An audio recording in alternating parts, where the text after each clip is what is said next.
ভাই প্রচুর জাল, পানির দরকার। ওয়েটার পানি দাও। স্যার আপনাদের পানি। ভাই এটা ইতালি পণ্য না? হ্যাঁ, এটা তো ইসরায়েলি পণ্য। এই ওয়েটার, এটা ছাড়া আর কিছু নাই, অন্য কিছু দাও। ভাই এটা বাদ দিয়ে একটা কোল্ড ড্রিঙ্ক দেন। জি স্যার দিচ্ছি। স্যার আরে ভাই এগুলো গলা তো আমার গলা দিয়ে নামবে না। এটা খাইলে আমার মনে হবে যে আমি আমার মুসলমান ভাইদের রক্ত খাচ্ছি।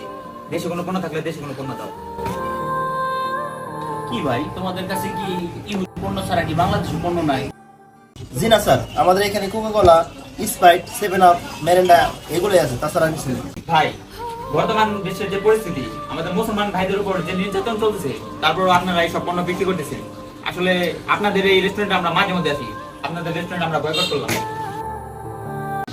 শুধু এইসব পণ্যের কারণে আপনাদের রেস্টুরেন্টটা বয়কট করে দেয়। এটার অপোজিটে কিন্তু বাংলাদেশে অনেক পণ্য ছিল, সেগুলোও কিন্তু আপনারা বিক্রি করতে পারতেন, কিন্তু শুধু আপনাদের কাছে সবগুলো একই ধরনের পণ্য। তো এই কারণে আপনাদের রেস্টুরেন্টটা আমরা বয়কট করলাম। জি স্যার, আমরা আমাদের ভুল বুঝতে পেরেছি। আমরা আর এরকম পণ্য আমাদের রেস্টুরেন্টে রাখবো না। আগামীতে আমরা দেশীয় পণ্য রাখবো। আমি আজ থেকে এটা বয়কট করলাম। আজকে থেকে আমরা এসব পণ্য বয়কট করলাম। আপনারা করছেন তো?